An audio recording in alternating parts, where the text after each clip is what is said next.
Elm və Təhsil Nazirinin əmri ilə yaradılmış Şərqi Zəngəzur Regional Təhsil İdarəsinin tərkibində olan təhsil şöbələrinin nəzdindəki məktəblərdə baş verən özbaşınalıq və qanun pozuntuları ilə bağlı redaksiyamıza müxtəlif faktlar daxil olub.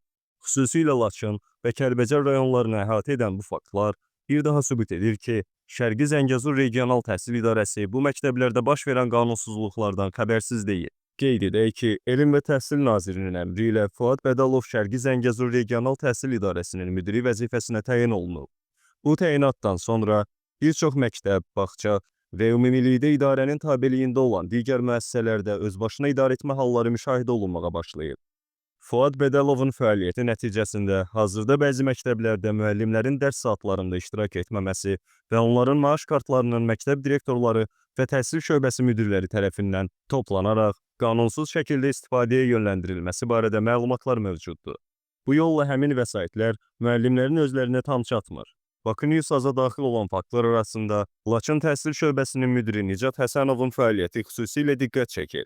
Məlumata görə, o Laçın rayon məktəblərində müəllimlərin maaş kartlarını əlindən alaraq onların dərs saatlarında iştirak etməməsinə şərait yaradır. Bu üsulla qanunsuz gəlir əldə edən məmurlar görünür ki, Fuad Bədəlovun dəstəyindən yararlanırlar. Fuad Bədəlov həmçinin şəxsi maraqlarından çıxış edərək yaxınlarını təhsil sahəsində kifayət qədər peşəkar olmayan şəxsləri müxtəlif vəzifələrə təyin edir. Bu hal yalnız müəllim heyəti ilə məhdudlaşmır. Texniki işçilər də eyni şəkildə qanunsuz olaraq işlə təmin edilir. Onların maaşları isə məktəb direktorları vasitəsilə idarə müdiri Fuad Bədəlovun şəxsi istifadəsinə yönləndirilir deyə mənbə bildirir. Fuad Bədəlovun kimlər tərəfindən himayə olunması da sual doğurur.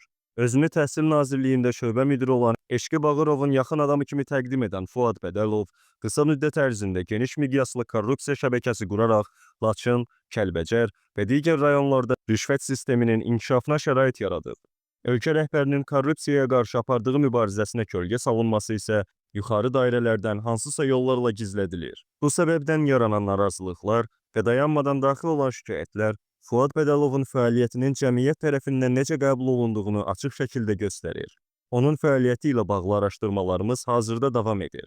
Laçın rayonundan şikayətçi olan bir çox vətəndaş bildirir ki, Nicat Həsənov müəllimlərin maaşlarının bir hissəsini tələb edərək onların kartlarını özündə saxlayır. Hazırda onun 100-dən çox maaş kartına nəzarət etdiyi iddia olunur. Bu barədə aidiyyəti qurumlara dəfələrlə şikayətlər edilsə də heç bir tədbir görülmür. Biz Elm və Təhsil Nazirindən xahiş edirik ki, məsələni obyektiv şəkildə araşdırsın və Fuad Bədəlovun qanunsuz əməllərinə hüquqi qiymət verilməsini təmin etsin. Redaksiyamıza daxil olan digər faktlar da ciddi araşdırılmaqdadır və ümid edirik ki, bu hallar yaxın zamanda rəsmi qurumlar tərəfindən də nəzarətə götürüləcək. Şərqi Zəngəzur Regional Təhsil İdarəsinin tabeliyində olan məktəblərdə təhsilin keyfiyyətinin artırılması vacib bir məsələyə çevrilmişdi. Təəssüf ki, bəzi məmurların şəxsi maraqları ucbatından məktəblərdə bir növ bazar formalaşır. Burada müəllimlərin maaşları məktəb direktorları və Regional Təhsil İdarəsi rəhbərliyi tərəfindən bölüşdürülür. Bu vəziyyətin davam etməsi, təbii ki, narazılıqların artmasına, təhsilin keyfiyyətinin aşağı düşməsinə, şagirdlərin dərslərdən yayınmasına və ümumilikdə təhsil sistemində ciddi problemlərin yaranmasına səbəb olur. Qeyd edək ki, hazırda Laçın və Kəlbəcər rayon məktəblərində elə şagirdlər var ki, onlar faktiki olaraq Bakıda yaşayırlar. Hətta bəzi müəllimlər də Bakıda yaşasalar da adları həmin rayon məktəblərində qeydiyyatda saxlanılır. Bu faktlar hazırda redaksiyamızın texniki araşdırma mərhələsindədir və yaxın zamanda ictimaiyyətə daha geniş şəkildə təqdim olunacaq. Bizi izləməyi unutmayın. Araşdırmamız davam edir.